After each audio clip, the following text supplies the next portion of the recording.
Buenos días para todos. Muchas gracias por acompañarnos. Thank you, Professor Toby Peters, for being with us today.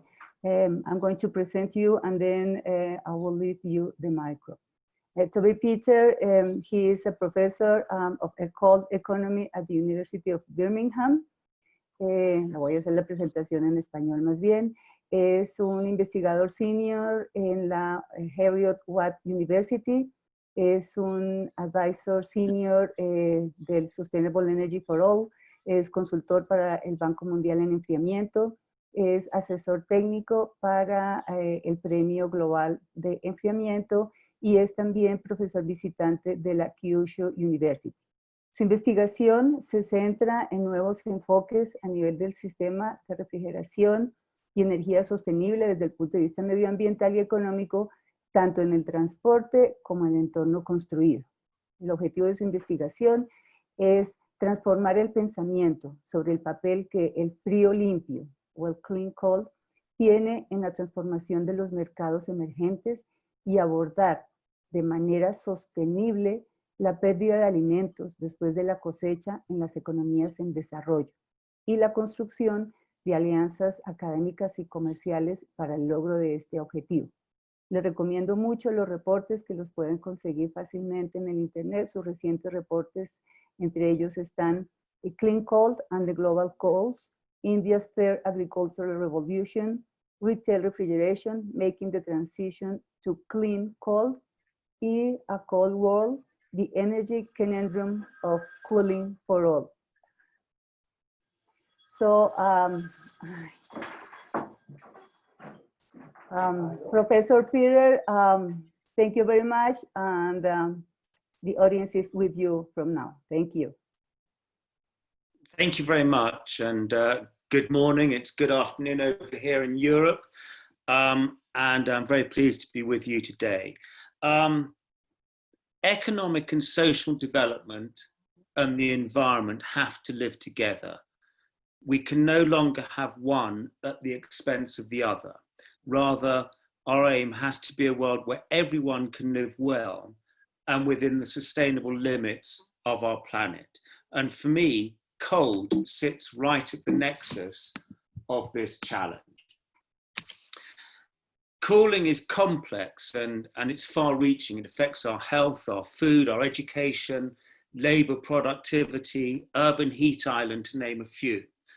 And in a warming world, prosperity and civilization depend more and more on access to cooling, be it cold chains to air conditionings or the cooling of data centers. At the same time, the growing demand for cooling will contribute significantly to climate change. And at the moment, it's about 10% of our CO2 emissions come from cooling. And this is emissions from HFCs, refrigerants, and also the emissions from the fossil fuel-based energy powering air conditioning and other cooling equipment. And as the climate warms, the growing demand for cooling is creating more warming in a destructive feedback loop. Let's be clear, the world is off track to meet our objective of the Paris Agreement. We're also off track to meet our sustainable development goals and adapt to fast increasing heat. More than 1 billion people don't have access to cooling and suffer the consequences. And it's suggested that without unchecked warming and absent mitigation, we're likely to see 1 to 3 billion people by 2070 being exposed to annual temperatures warmer than nearly anywhere near today. And how the world meets these challenges and provides cooling services for a growing number of people will have significant ramifications for climate, environment, and also economic productivity. At the moment, about more than 10 pieces of cooling equipment are added every second. Energy consumption, which is at about 3,600 terawatt hours, was projected to grow to 9,500 terawatt hours by 2050. If we want to hit the Paris Climate Agreement and keep temperatures to a 2-degree rise, cooling can't account for more than 6,200 terawatt hours. So we've already blown the budget by more than 50%. Concerningly, is this 1 billion people who don't have access to energy. And if we want to meet our sustainable development goals and deliver cooling for all, we could potentially see not 9.5 billion appliances, but 14 billion appliances by 2050, consuming 19,000 terawatt hours.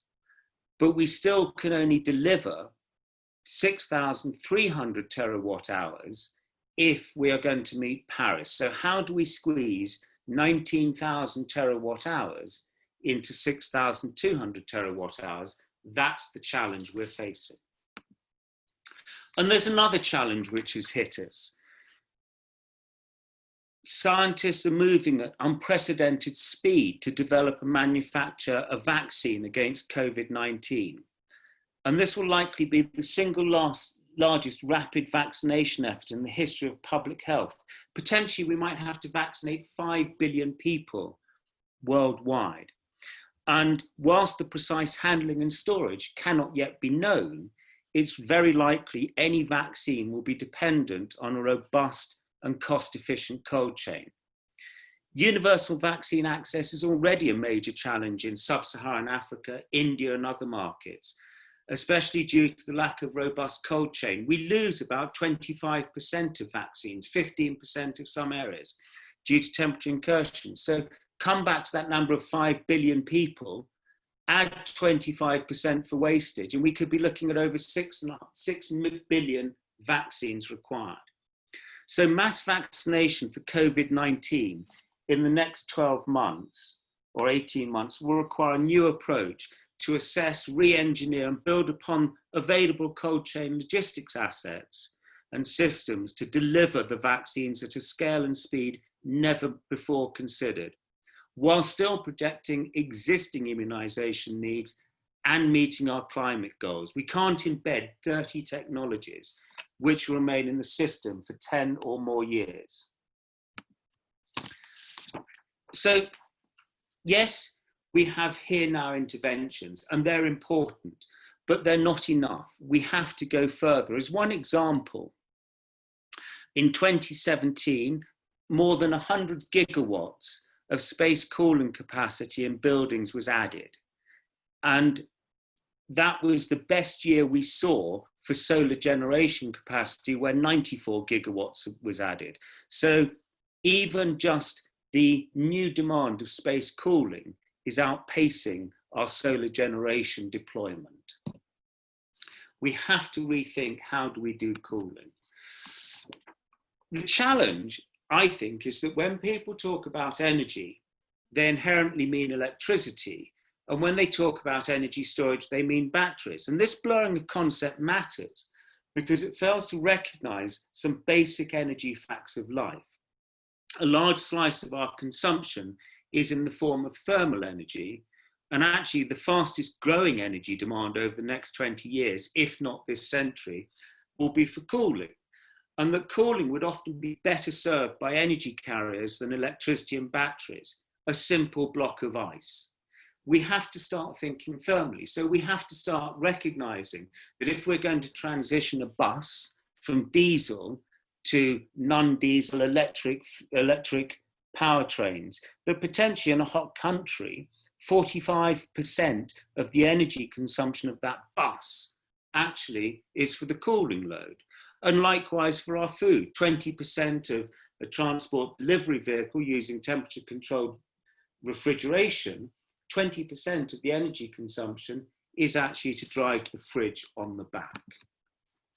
So for me, the question is, what is the service we require? And backcasting, working out how we can provide the least damaging way, rather than simply asking how much electricity do I need to generate? And then we need to think about, how do we make cold? How do we store cold? How do we move cold? How do we use cold? And how do we manage cold? But starting off with quantifying, what are we trying to do to meet the cooling needs for all?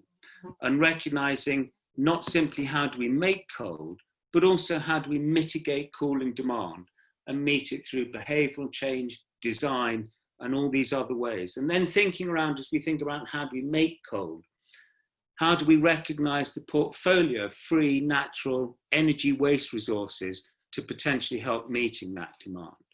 And then we have to think about it in a system approach, bringing together the energy sources, the refrigerant choices, thermal energy storage, the technologies, the maintenance, the end-of-life management, the policy, the finance, bring them all together to give an integrated solution. And of course, we have to have the workforce, 14 billion devices by 2050. Who's going to be maintaining them, installing them? So one of the things we've done is for a government to ensure that the cooling needs of their population are met equitably and sustainably, especially for the most vulnerable. They need to understand what those needs are for health, food, productivity, and safety. How much cold chain will be required to enable farmers' incomes to double by 2025, or to end hunger, malnutrition? How much cold chain is needed to provide access to vaccines, COVID-19? How many degrees of cool comfort is required to avoid heat stress at home or in the workplace? All these elements, which are about the SDGs, the Sustainable Development Goals that we're aspiring to meet, with no one left behind. And the challenge is that if there's an underestimation of the scale of the cooling demand and its impact on energy consumption, it risks contributing to a lack of ambition in policies, infrastructure, technology developments, as well as capacity building. And it ultimately will have far-reaching social, economic, and environmental consequences. So we've developed a first-of-a-kind cooling for all needs-based assessment and country-scale cooling action plan methodology, which is aligned to the UN's Sustainable Development Goals, to help countries understand their cooling needs and gaps across all key sectors: thermal comfort, safety, food and health. And importantly, a focus on per capita equipment penetration rates presupposes a top-down technical solution to cooling needs and risks. So this approach ignores the possibility of electricity demand mitigation through the redesign of systems, the aggregation of demands, modal shifts, the use of waste resources. And so what we're looking to do is start simply trying to understand what is the need, rather than how many air conditioners am I projected to be deploying. And building on that, then the next stage we're now working on with Sustainable Energy for All and at Heriot-Watt and Birmingham is a solutions toolkit, which we aim to be launched later this year, which takes a whole systems approach to suggest integrated coordination of planning, implementation, the business models, to enable a country's cooling action plan to focus on cooling for all, to meet climate targets and SDGs simultaneously.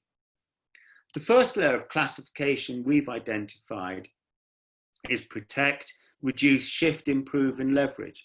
And whilst avoid, shift, improve, already in use, or reduce, shift, improve, this framework expands these concepts further to recognize the needs of the vulnerable populations with protect as a start point, and the approach for delivering the solutions and leveraging as an effective means for achieving impact.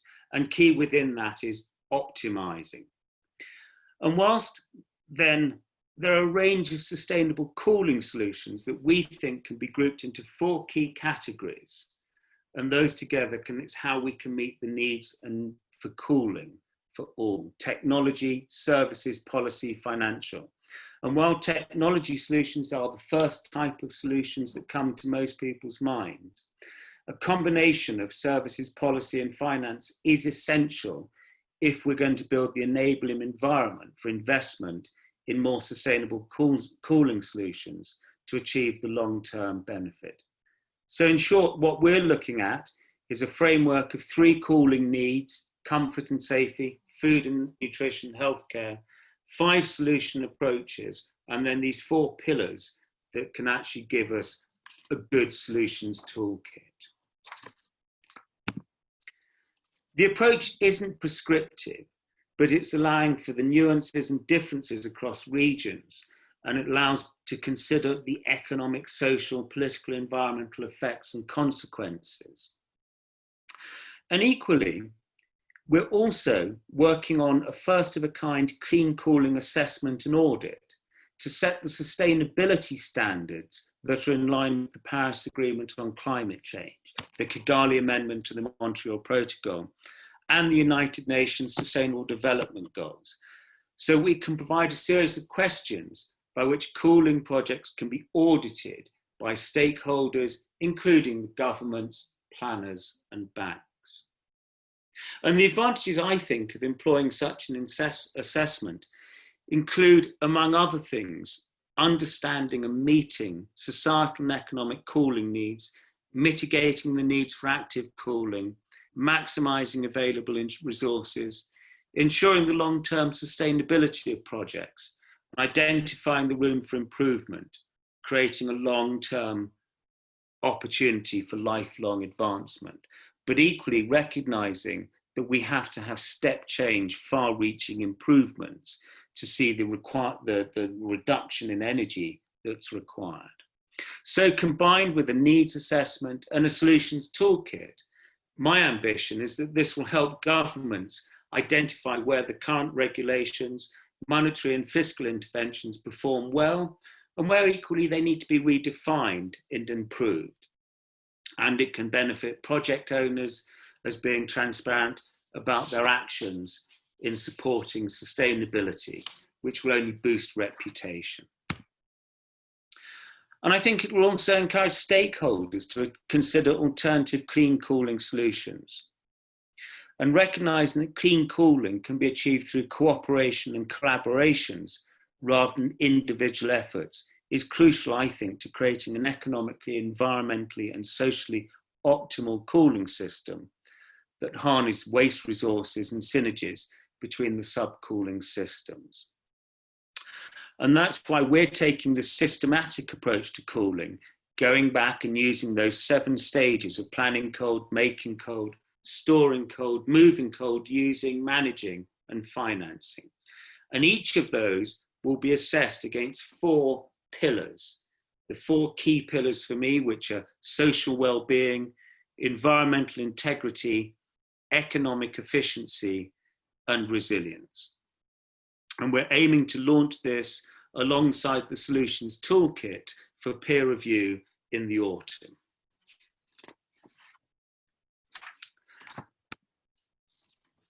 So for me, in summary, in a warming world, access to sustainable cooling isn't a luxury. It's an issue of equity, and it's a service that must be delivered to all. And cooling for all doesn't just mean an air conditioner or a refrigerator in every home. It means providing more sustainable and affordable solutions to address the needs of the vulnerable, such as access to nutritious foods, safe medicines, COVID-19 immunization, as well as protection from heat as the world transitions to clean energy. Clean and sustainable cooling has to come to the forefront of the global agendas if we're to mitigate extreme global temperature rise and also meet the United Nations Sustainable Development Goals simultaneously.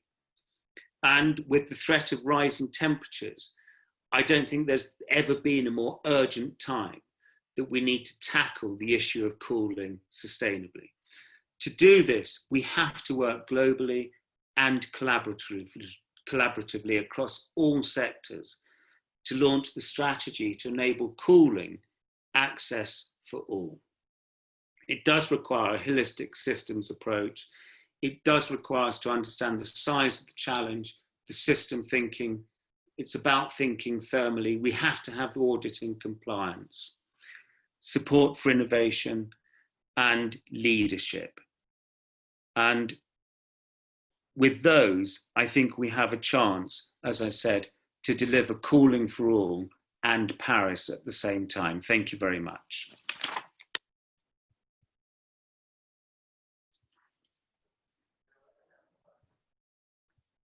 Peter, thank you. Thank you very much. I would like for you to tell us something more about this concept of economic and cooling in developing countries. If you could elaborate a little bit more on that, please. Since the challenge we're facing in Colombia are huge ones. Okay, so I'll come off screen sharing and I don't stop video. Start video even. Right.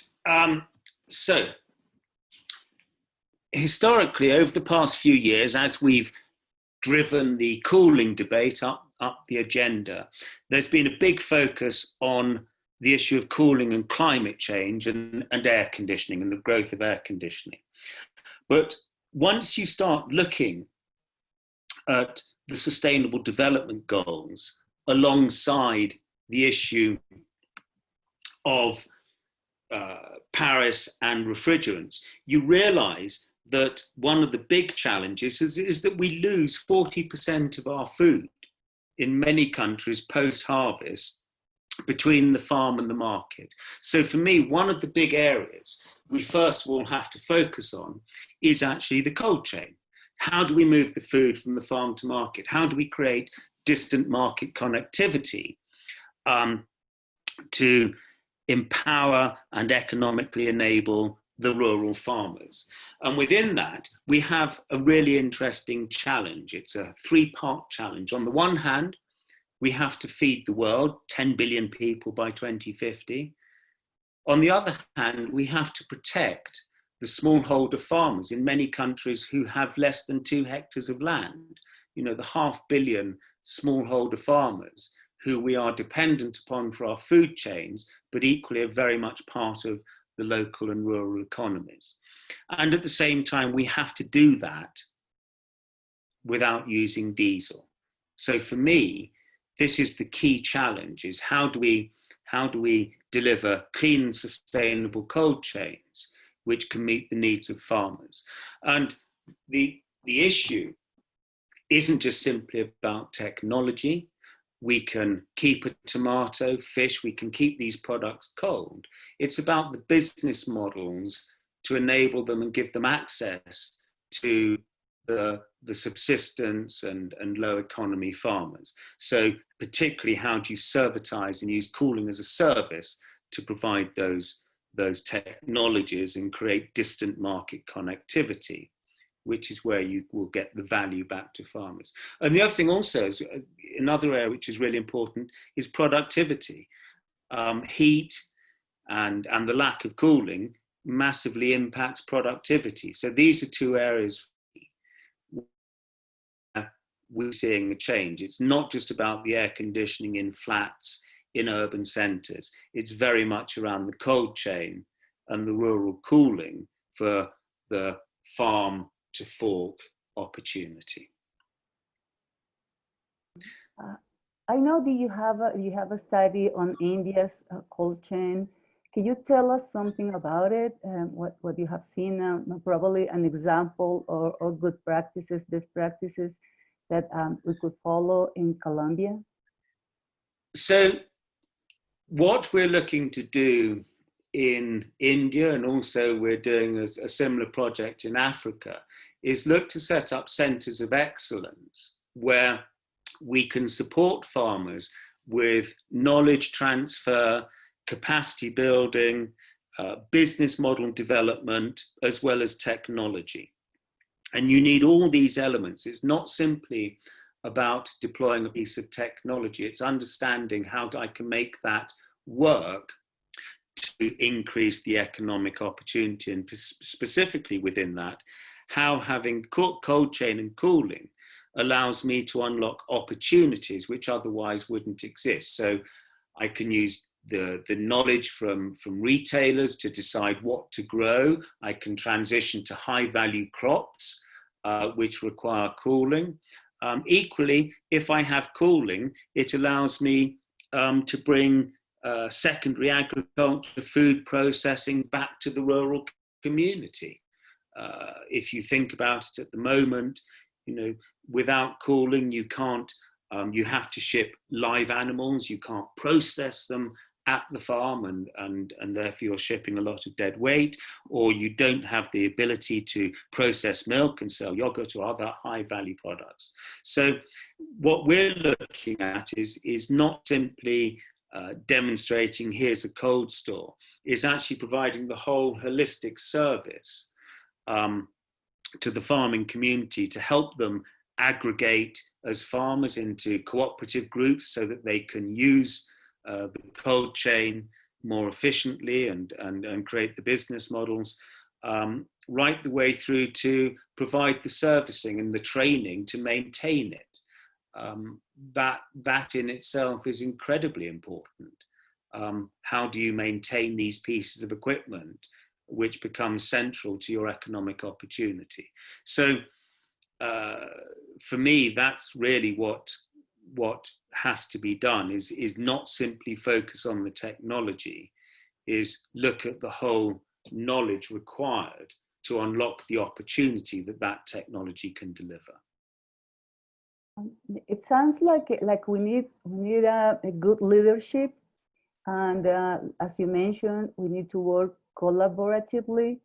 And in the pandemic, all this answer, the world answer to the pandemic, that hasn't been so visible. How do you see that related to cooling and the pandemic? Well, I think this is the element which is very important, is that what people have to recognize is that food cold chains are global. So in the UK, we are dependent on global food chains for our fruit and vegetables, for example. And therefore, I think we have to look far more globally and recognize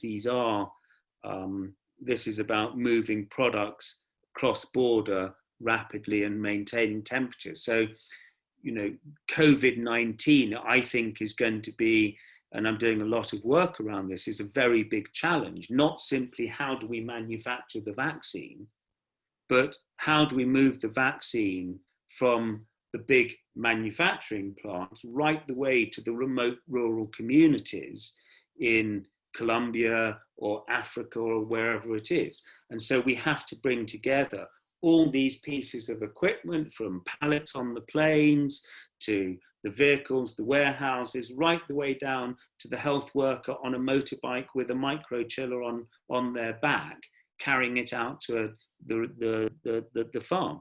And these have to work together seamlessly if we're not going to see mass wastage. And I think it's going to be a big challenge that we haven't yet really considered fully. How do we deliver it? And I think it will provide a lot of learning about how globally we have to work together to solve these problems.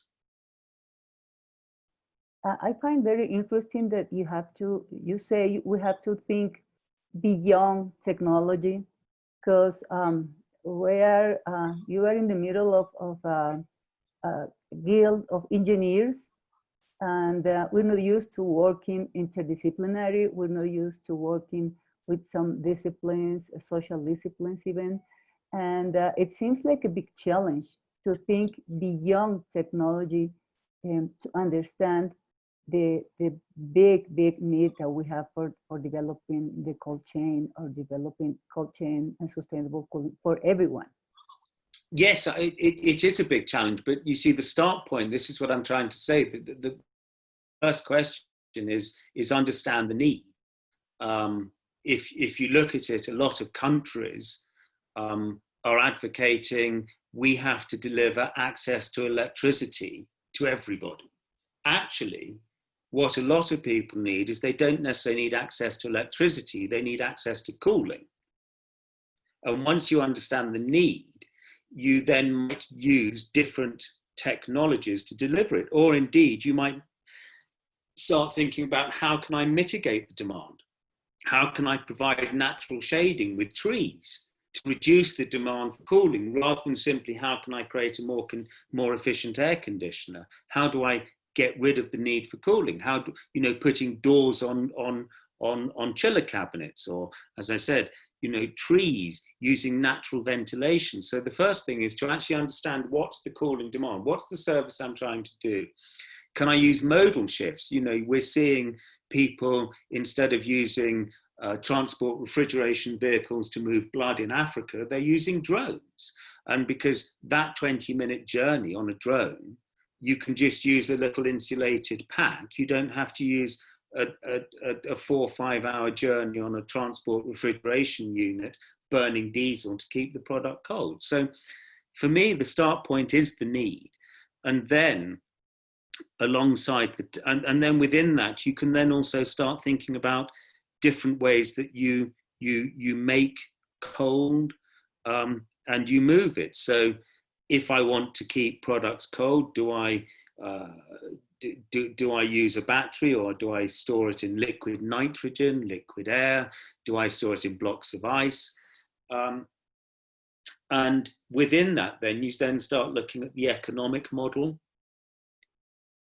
which is essential, because how's it going to be paid? And as I said, one of the things there is moving from a capital-based approach where you pay for the technology on day one, to how can I fund it out of the operational, servitize the capital cost. So all those things to me have to come together if we're going to deliver clean, sustainable cooling, and particularly give access to cooling to these 1 billion people who can't afford it at the moment. But simply greening electricity, if we can't even deploy enough electricity to keep up with the amount of room air conditioners we are deploying, let alone provide green electricity to our electric vehicles, our data centers, anything like that. So, we have to recognize we have to make much bigger changes, and that means you have to start thinking about systems, and you have to start thinking about mitigation of demand and changing the way that we do things.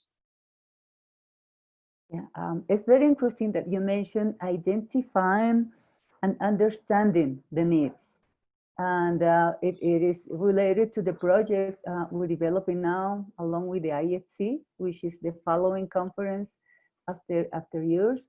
And the first part was to identify the needs, but I think we need to go further. We really need to go to areas where, as you said, there has been reached the call.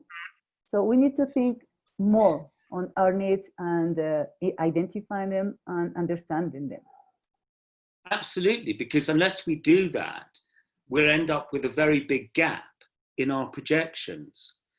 What I'm trying to say is that we've set with the UN Sustainable Development Goals some big targets about addressing poverty, nutrition, all these elements. And we have to understand, it seems to me, the first thing, how much cooling is required to meet those goals. So if we want to feed the world, we have to move a certain volume of food around the world. How much cooling does that take? That's the first question, because otherwise we will end up either not meeting our sustainable development goals or not meeting our climate targets, because we will underestimate the requirement of cooling. Said lately that there is a thought that COVID-19 climate goals, sustainability goals, are almost fighting to be prioritized. Do you have a thought on that? Can we obtain them all? I mean, as I think, we have to deliver. We've got to stop, as I think I said right at the beginning, is that we have to stop looking at societal goals and climate goals independently. That's what we've done historically. We often focused on delivering societal goals at the expense of the climate, or delivering climate goals at a cost which made it exclusive. We've got to stop that. We have to deliver both of them. We cannot deliver COVID-19 vaccinations globally and end up deploying technologies which will remain embedded in our system for 10 to 15 years, pumping out high GWP refrigerants or running off diesel, because we'll solve one problem and we'll create another problem. So to me, we've got to just stop once and for all differentiating the challenges, which is why I use that chart of the Venn diagram. The world has set 3 big goals: the UN SDGs, Paris Climate, and the Montreal Protocol and the Kigali Amendment. And for me, clean cooling sits right at the middle of those 3 goals. And if we deliver the Sustainable Development Goals without delivering Paris, then that's not clean cooling. We failed.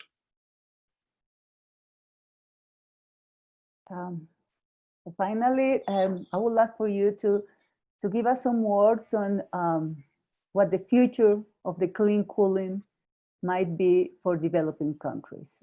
We still have some minutes left, and leave us with a message on how to lead that way as association, as HVAC&R association, as engineering leaders, and how to build that path.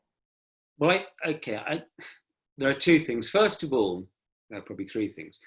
I think what we have to do is the emerging and developing markets, I think, have a great opportunity to leapfrog to the new solutions. And we should be absolutely looking as a world how we can enable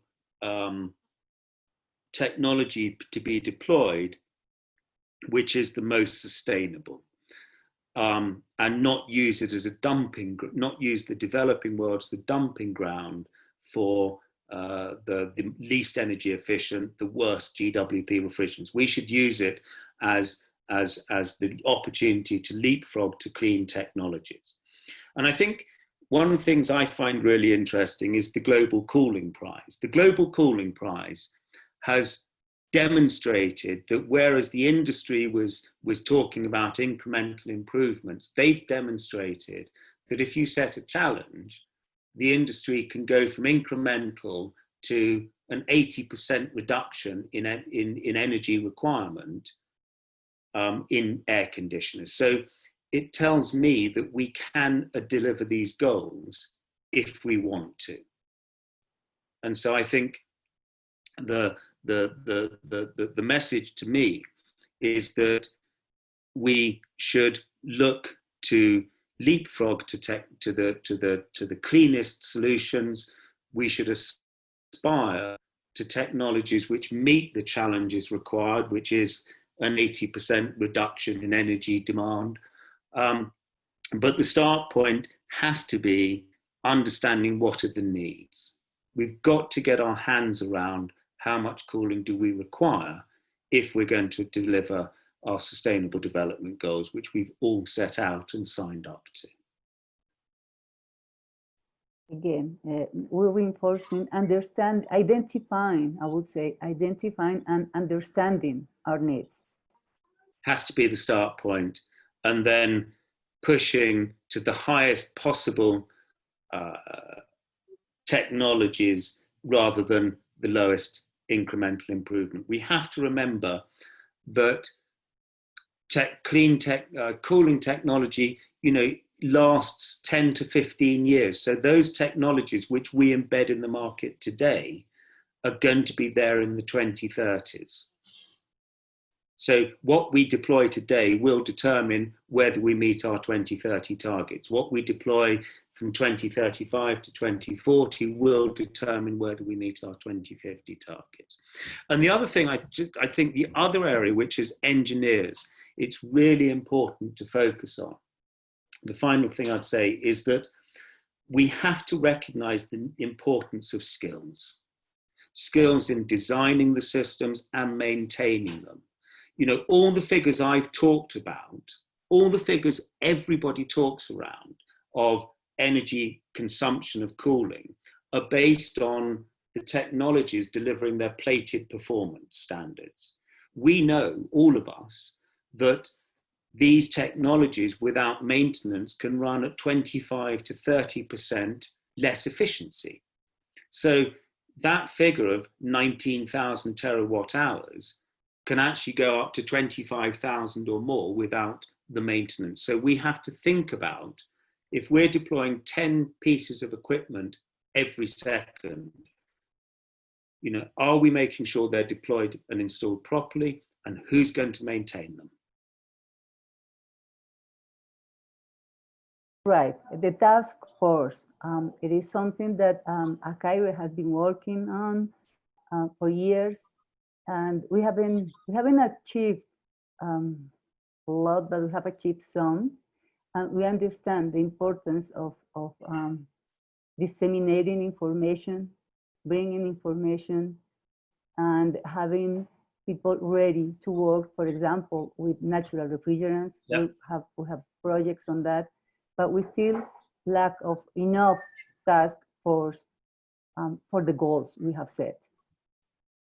But I think this is the point. I mean, if we're going to see the change, then we have to get governments to understand that they cannot meet their climate targets nor their sustainable development goals without putting cooling front and center of the agenda. And that's their technology choices and their skills and capacity building. And we've got to start that now, because if we don't get the strategies right over the next couple of years, it will be too late. Peter, thank you very much. We have a few comments. We have one that said, is Colombia prepared for that challenge? Cold chain to far areas, far from main cities. It's probably a thought that a person gave us. And the other one says about those refrigerators don't use batteries, no charges regulator, only solar panels and equipment. R600A, she's just proposing some refrigerators, as you mentioned, different technologies. We need to think outside the box, I think. Absolutely, it's about thinking outside the box, but equally, it's also about understanding that we've got the business model alongside the technologies to make them some sustainable and deliver the economic opportunities to the billion people who currently don't have access to cooling. Thank you very much, Toby. I invite you to stay with us. Our next conference is with Kristina Turilova, which I'm going to introduce right now. And again, thank you for being with us today. Sorry, I'm on mute. Thank you very much. And thank you for the opportunity to speak to you. All right. Kristina? Yes, Claudia, can hear you well. Just checking out if we don't have a break. Yeah, we just continue. We just continue. And I'm going to introduce you and Radia. Yeah, thank you. Our next speaker is Kristina Turilova. I'm going to introduce you in Spanish.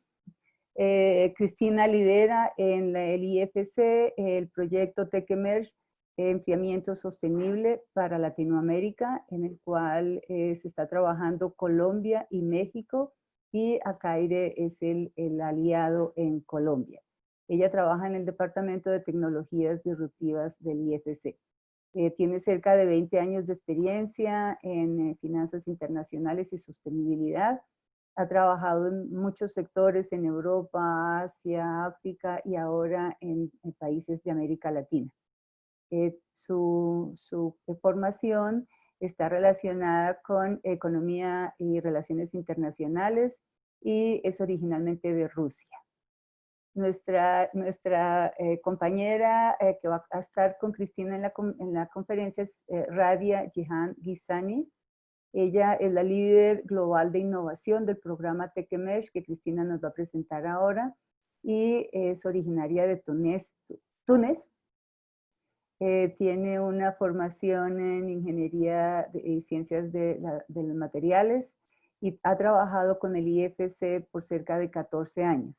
Y antes de eso trabajaba con una fábrica de equipos de aire acondicionado y refrigeración, así que Radia conoce nuestro sector.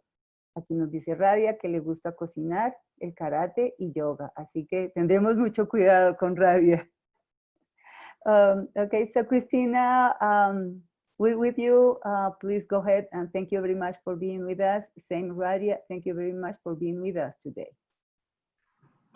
Claudia, thank you so much for introductions, and we will present the program together with Radia, but we also have our third colleague, I think joined already. It's Gabriel Jimenez, who is based in Colombia, and he is our senior HVAC and refrigeration specialist who helps with the program.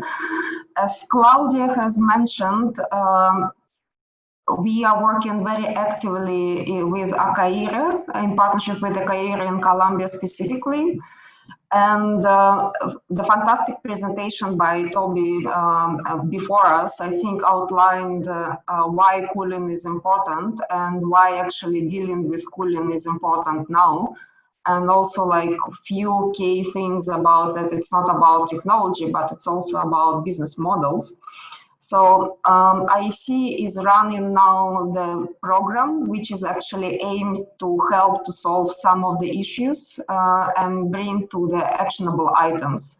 So we are going to present what opportunities this program gives for different participants and very welcoming all the questions. So the program is called Tech Emerge. And yeah, Radi, if we can go to the next slide. The main objective of the Tech Emerge, sustainable cooling innovation in Latin America, and actually as a part of the global agenda, is to bring technologies to the new markets and accelerate its adoption. Before we are jumping into the presentation of the program, very few words about IFC. IFC stands for International Finance Corporation, which is the part of the World Bank Group, along with 4 other institutions. And IFC is working with the private sector, and it's multilateral investment institution. So we are very active in investing in different sectors in emerging markets. As part of the World Bank Group, our shareholders are governments, and our mission is to fight poverty and increase prosperity. And from other parts of the group, IBRD is a World Bank, for example, finances governments, and IFC is financing the private sector. IFC has a long-standing presence in Latin America, and we have office in Colombia and Bogota, and we also have offices all across other Latin American countries and elsewhere. The main activity for IFC is investment, and we do it in different sectors, starting from infrastructure, manufacturing, hospitals, financial institutions, and other sectors. But we also do special programs from advisory perspective, which are aimed to remove certain barriers on the market. And Tech Emerge is one of these programs that we run in the department, which is dealing with disruptive technologies, innovations, and funds. Radi and me, we are based both in Washington, DC, but as I mentioned, we have Gabriel, who is based in Colombia, and we have our partner EXPOACAIRE in Colombia as well. So a little bit about the history. Tech Emerge stands for Emerging Technologies to Emerging Markets, and we have initiated this program 5 years ago. In different sectors. We started with the health sector, and we started with India. And some of the reasons for this selection were that our clients in India, specifically the hospitals where IFC has invested, were asking IFC to bring new technologies into the market. On the other hand, we also saw that a lot of new technologies, they originate elsewhere in developed countries. It can be, for example, in Silicon Valley or in Japan. But these startup companies or innovators, they are not often looking to the emerging markets as the next destination, because it's difficult countries, they don't have partners, and of course they have also limited capabilities. So in India, we started with more than 20 Indian healthcare providers. So these are large hospital chains which are serving thousands of patients. And they have asked IFC to bring technologies in several topics. And it was like, for example, point of care technologies, remote monitoring, operational efficiency, or telemedicine. And IFC has collected these needs. We call it scoping exercise. This is something that we did already for cooling in Colombia. And we have opened the call for innovation. So we ask innovators all around the globe to apply and share like their technologies. In India, we had more than 300 innovators from over 29 countries applied. And we organized a special matchmaking event back in Delhi in 2017 to match the healthcare providers with innovators. So out of this matching, there were a lot of quite a big interest from both sides, and IFC has supported 20 pilot projects. And I think this is a distinct feature of IFC program, because we are going beyond the matching exercise. In many cases, new technologies can bring certain operational risks in adoption. And of course, adopters want to be very sure that technology works before they actually scale it up and replicate it. And on the side of innovator, if they are going to the new sector or new country, the testing and piloting of the technology in a new condition can help to fine-tune the business model or fine-tune the technical solution. And all across the globe, while there are a lot of different accelerators and innovation labs, this part of piloting is having an issue to find funding and find the support, both for adopters and innovators. So in India, IFC decided to allocate the grant funding for 20 pilot projects. And out of those pilot projects, 18 were successful with commercial contracts signed, and we see uptake of the commercial contracts over the time. And one of the innovators was sold to the Murata for 102 million, just because they were able to actually enter the Indian market. And the results were very positive, and on both sides we see adoption and adoption happening. And after that, IFC has decided to validate the model in another geographical setting. And we did the second Tech Emerge Health in Brazil. And in Brazil, the program is coming to the close this year.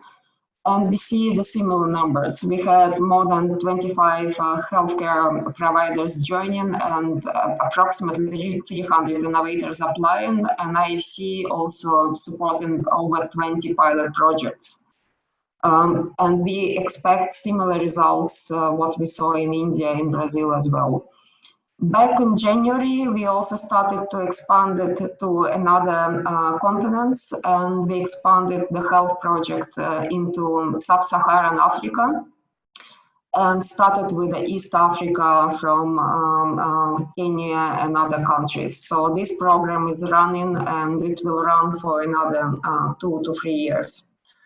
After the validating and scaling the Tech Emerge model, we started to look at other sectors, and we selected cooling. And I think those who were joining the presentation of Toby, Toby gave a fantastic overview why cooling is important. And of course, for IFC, it's important for three main reasons. The first one, it's essential for economic development, food security, and health. So without cooling, you can't have productive economies.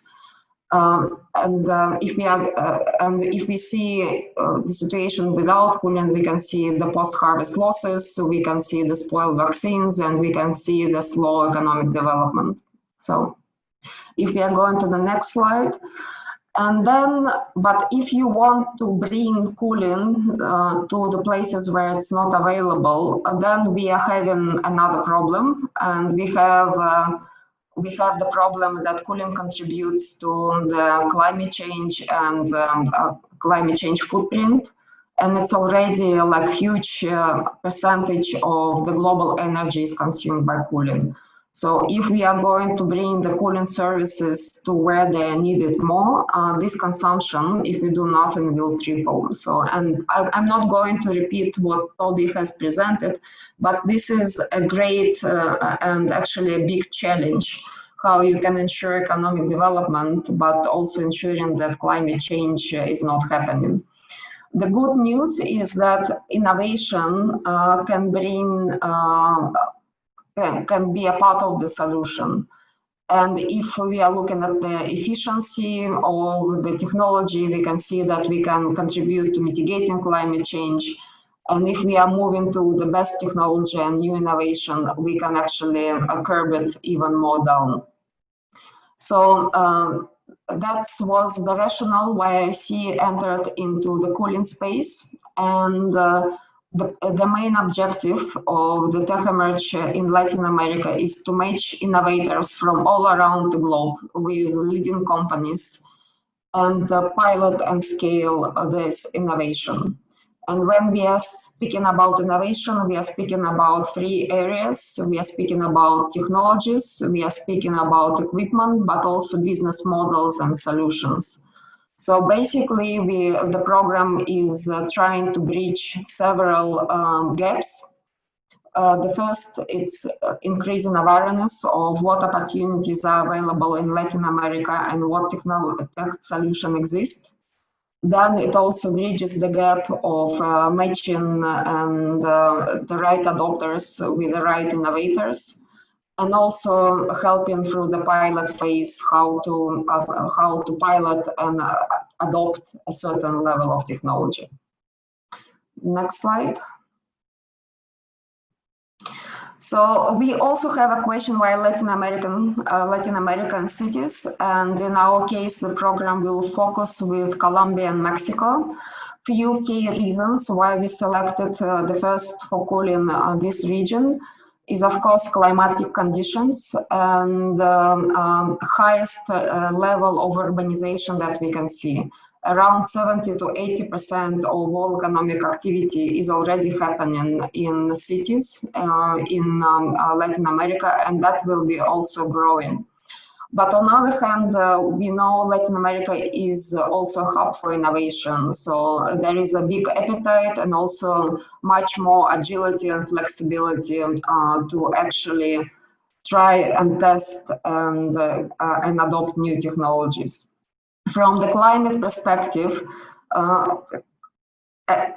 cooling is essential, and it's essential because the cooling demand will grow, and because it also is required for economic development, specifically, for example, in cold chains. And we can see that at this moment, this area is quite underdeveloped, and also because in the past, a lot of equipment and solutions were brought from elsewhere, and they were secondhand, and not everywhere these solutions are available. So in this case, the main objective of the Tech Emerge Sustainable Cooling in Latin America is to support adoption of the new technologies and innovation, to reduce energy consumption, to support commercial contracts with the tech companies and tech users, and also facilitate the scalability of those solutions. Yeah. On how it works, I will pass the floor to Radia, who can guide through the whole process, and then we'll be happy to join for the session on questions and answers.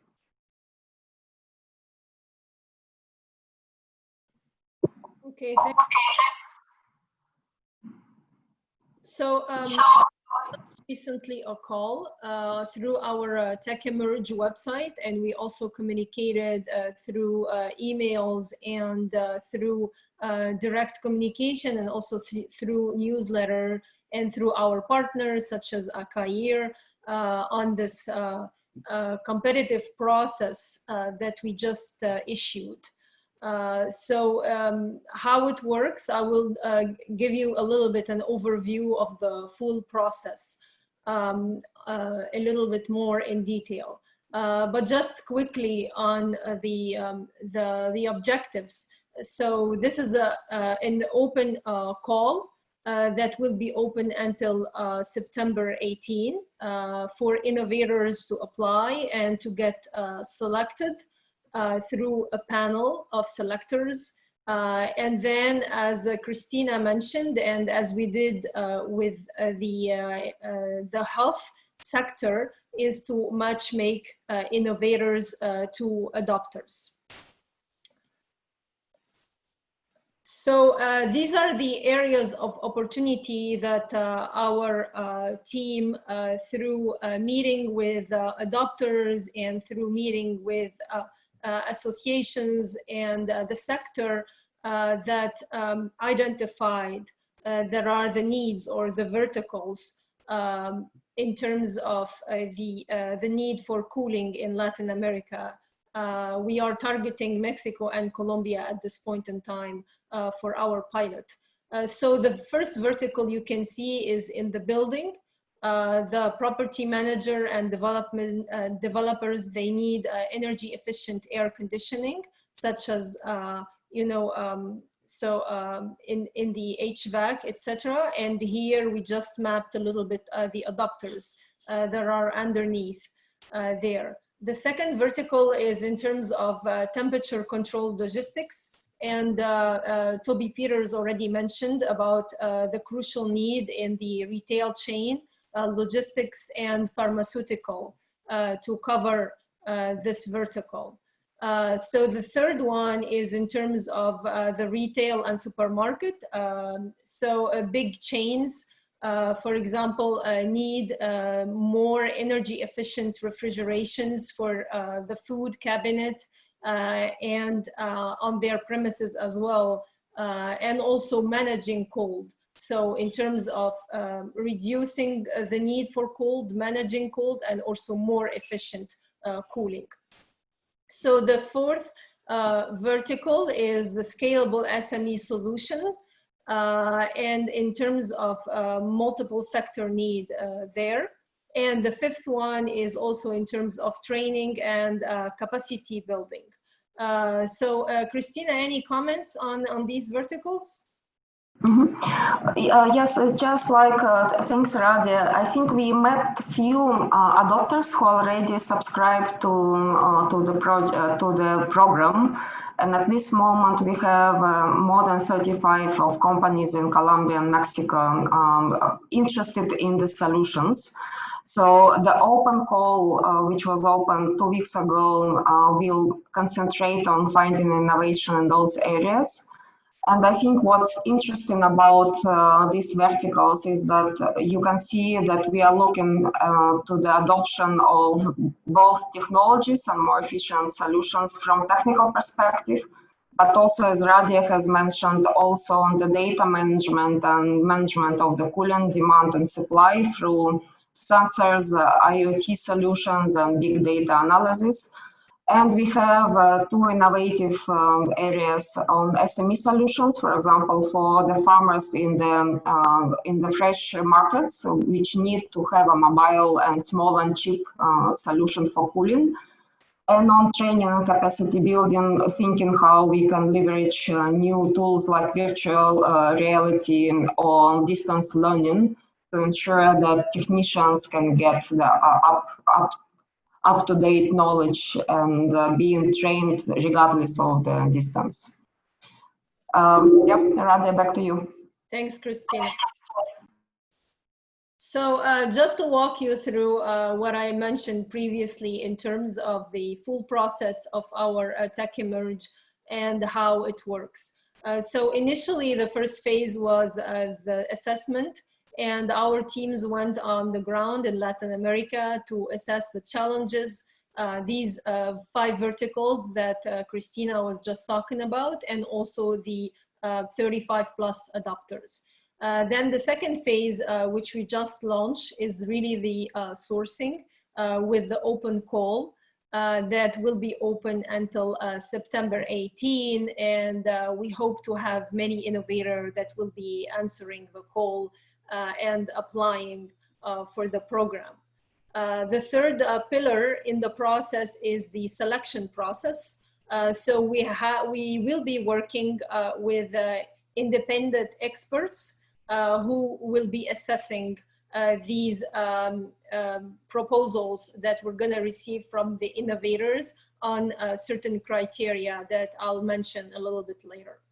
The next phase, once the selection is finalized, is really to have the matchmaking event. So we're going to be having 2 events. One is public, where any innovator, even if they have not applied, can still, meet publicly and get some information on the market. And the second one is private, where we will be allowing innovators and adopters to meet and to discuss potential pilots.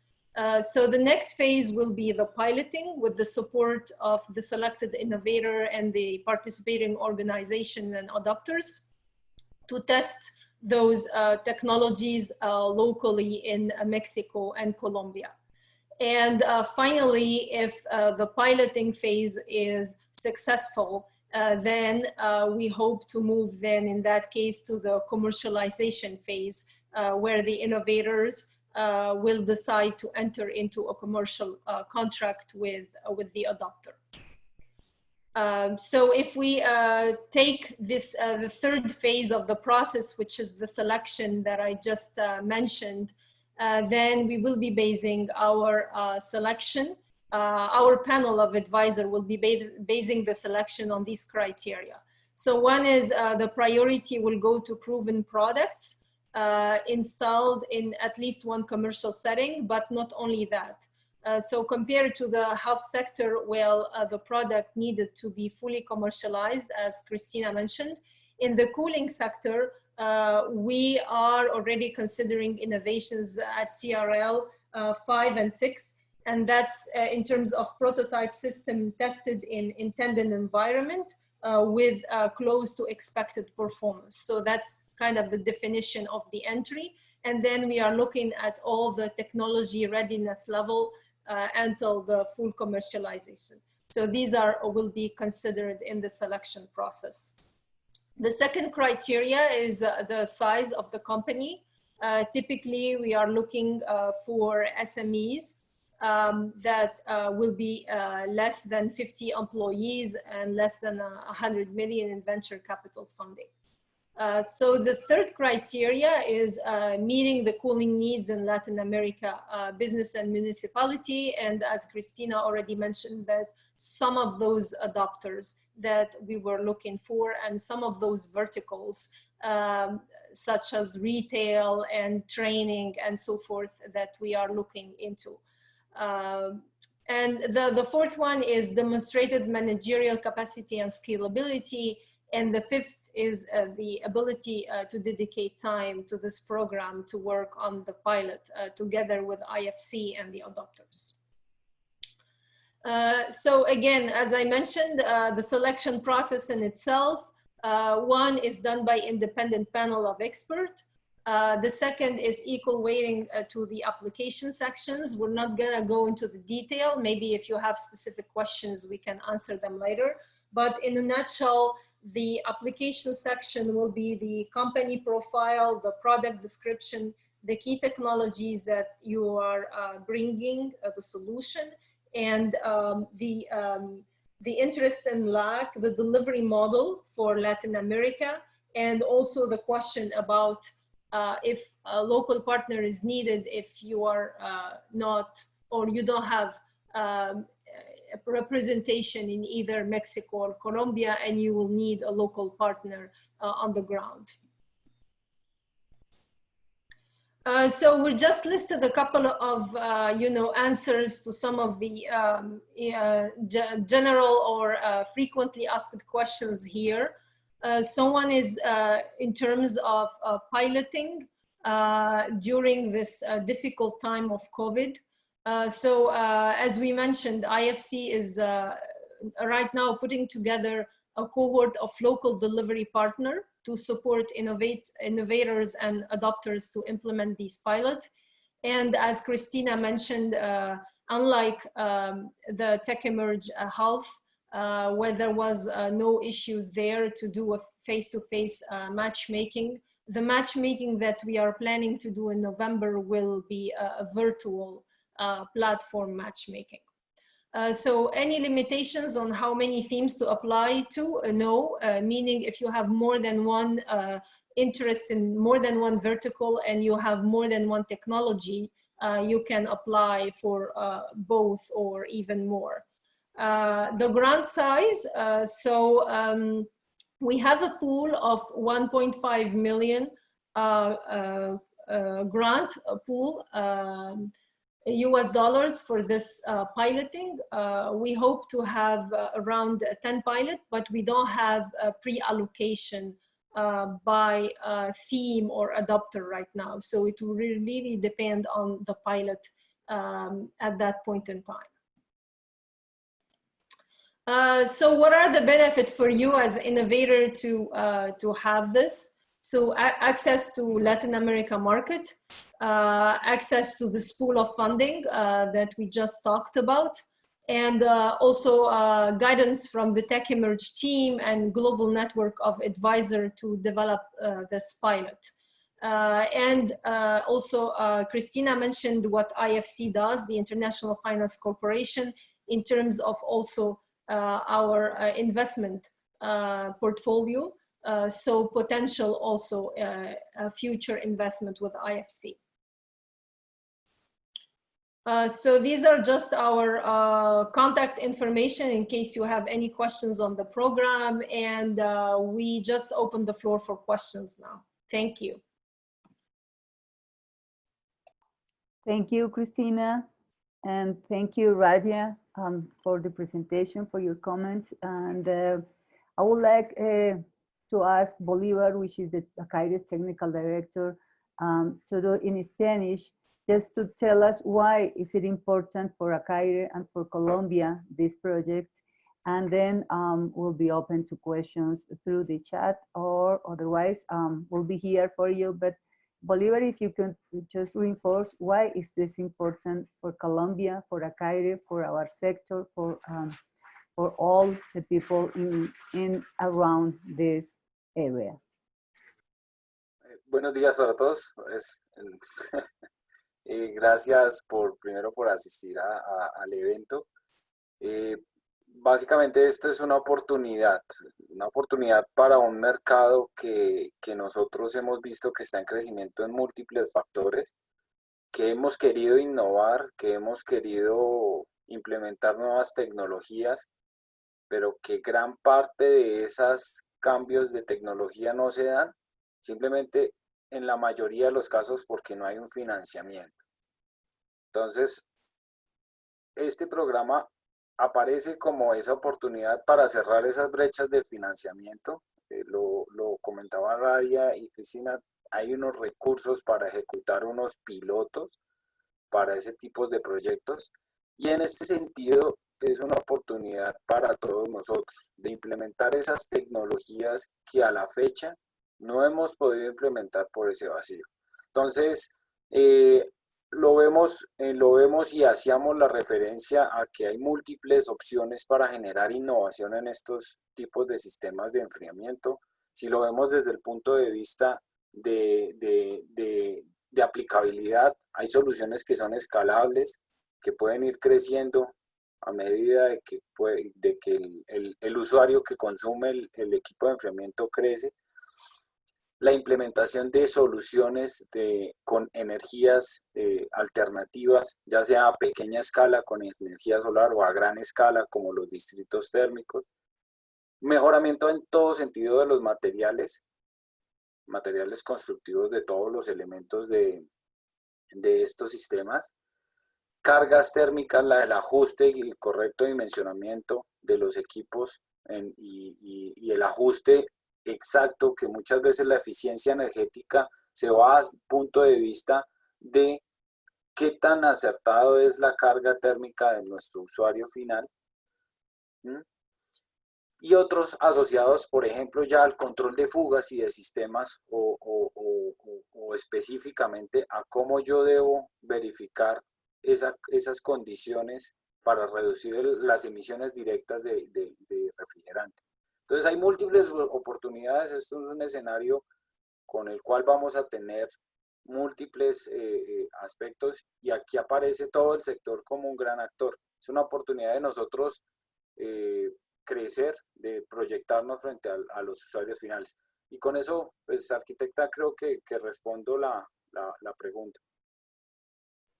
Yo solo quisiera enfatizar, y yo sé que Cristina, si hablo despacio, nos entiende, igual Radia, y unir la conferencia anterior con esta, tal vez yo fui insistente con la conferencia de Toby, de la importancia de que nosotros identifiquemos las necesidades. Esto es un trabajo desde dentro y proyectado.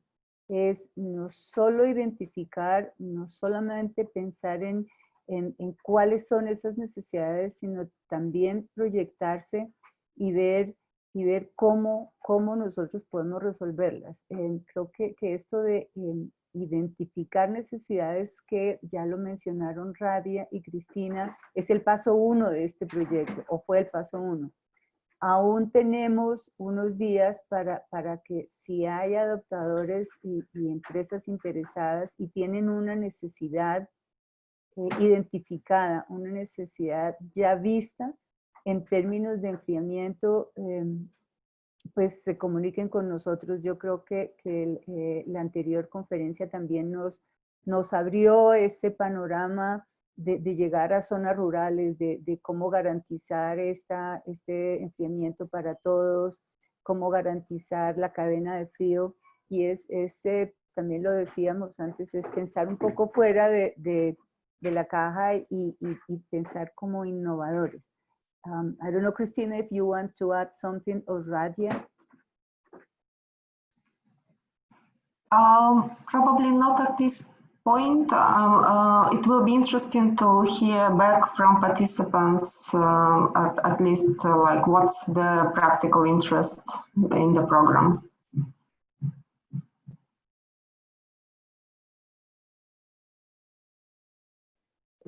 Quisiera saber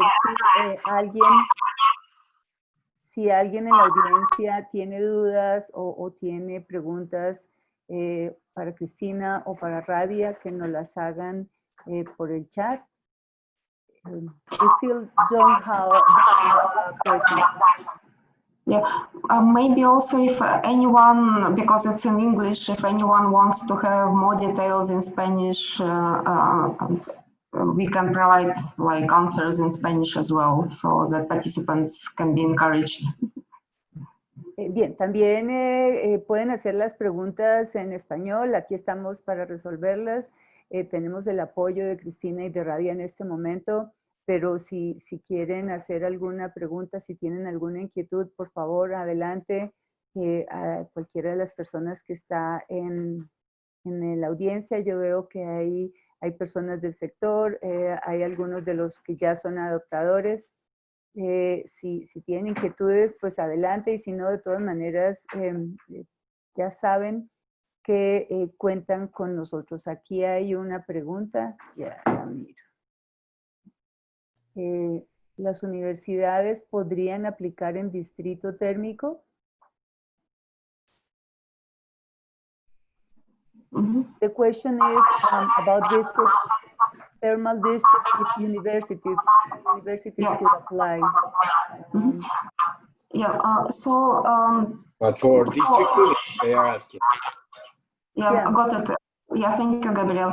I think we for universities in general, so the solutions for the campuses, including the district cooling, and which will serve for the needs of the commercial buildings, it's possible to actually look for innovation under the topic of like buildings. We don't have a special topic on district thermic or district cooling. We were debating whether we should have a special focus, and IFC has decided that we are going to focus on the district cooling solution in much more details at the later stage, because in many cases it's more about business model rather than innovation. And this program is multi-sector, so we decided that we can include it into specifically the topics on the buildings or management of the solutions through the big data and sensors and etc. So in this respect, yes, the topic can be covered on the application. So if you are a university which actually implements the project and you need innovation, then we should, it's possible to be a part of the adopters list. We're still open for enrollment of adopters. As I mentioned, we have now more than 30 companies confirmed. And we can include several more in the adoption side in the next coming like a week or 10 days. In this case, our partner EXPOACAIRE will help us to understand better what your needs are and include you. So I would ask them to either contact us directly or contact Claudia and Bolivar for a special session about this one. And but on the other side, if you're a university and you actually piloted innovation in the district cooling or in other areas related to cooling, then you can participate as innovator, and then participation through the web page, which you can see on the slide. So there is this open call, which is open till mid of September. And any organization, including university, can apply as innovator. I hope that summarizes, and maybe Gabriel or Claudia, maybe you can help me with the Spanish summary as well. Thank you, Cristina. I will ask Gabriel to help us on this answer in case somebody has some doubts. Gabriel, please. Ok, buenos días a todos. En resumen, el tema de distritos térmicos en la parte de TechEmerge, digamos, ha quedado aplazado para una fase más adelante porque digamos que es otra especialidad, ¿sí?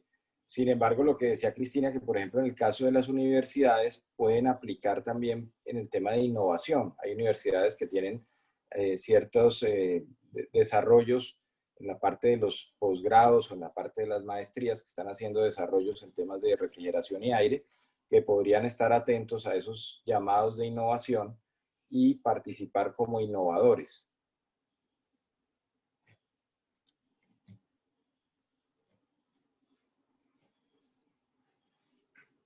No sé si hay otra. No, solamente pues reforzar lo que tú acabas de decir, Gabriel, que en cualquiera de las categorías las universidades podrían aplicar, y si no es solamente el tema de los distritos térmicos, también si tienen identificadas necesidades o identificados temas en enfriamiento, pues que podrían aplicarlo. Gabriel, me gustaría si tú también nos ayudas un poco a redondear aquí el tema que ya le mencionaba yo a Bolívar, desde uno de los actores del sector. ¿Cómo ves tú este proyecto para impulsar lo que es la innovación y pensar nuevamente fuera de la caja para nuestro sector, para nuestra ingeniería? Bueno, yo creo que es importante resaltar lo que dijo Bolívar, lo que hemos dicho siempre, es que esto es una gran oportunidad. Nosotros, los que hemos estado en este día a día con el TechEmerge, no le vemos, digamos, ningún punto negativo al tema, no vemos que ninguna de las empresas que se involucre tenga algo que perder y sí mucho que ganar. Además estamos abiertos, el programa se ha abierto al tema de no solo los innovadores, no solo los adoptantes, sino los aliados. Entonces nos explicamos, si el día de mañana, dentro de una necesidad que se ha planteado, aparece un innovador, pero ese innovador vemos que podría funcionar muy de la mano con un socio local en diferentes configuraciones, bien sea como un joint venture o bien sea como que ese socio local se vuelva el distribuidor exclusivo, etcétera.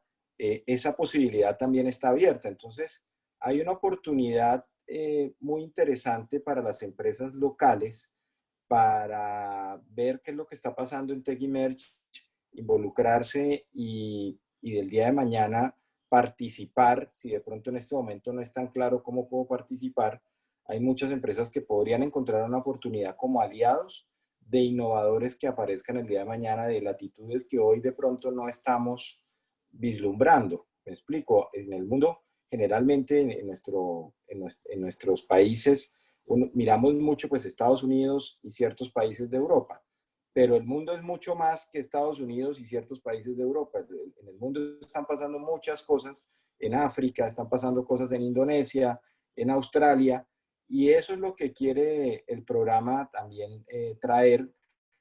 De pronto no siempre las innovaciones de siempre y de donde siempre vienen, sino abrir la puerta a otras cosas. Entonces, yo creo que lo que decimos para cerrar es que es una gran oportunidad.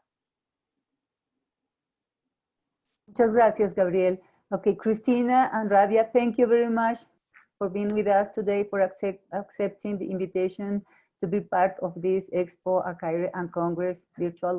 We have had lots of success in visiting our Expo platform, on the participation in the conferences, and the numbers are just amazing for being our first experience on the virtual realm of expos and congresses this size. So thank you, Cristina. Thank you, Radia. Thank you, Gabriel and Bolívar, also for being part of this. And muchas gracias para todos los participantes por estar con nosotros. Quedamos muy pendientes. Si tienen dudas, si tienen inquietudes, todavía podemos trabajar con ustedes. Así que muy dentro del horario. Muchas gracias y muy buen resto de día para todos. Muchas gracias. Gracias a todos. Gracias. Hasta luego.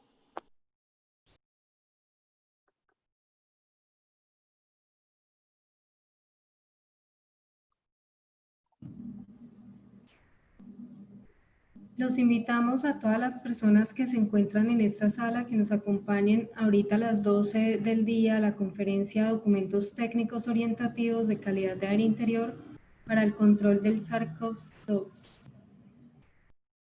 Cuadramos y cuadramos.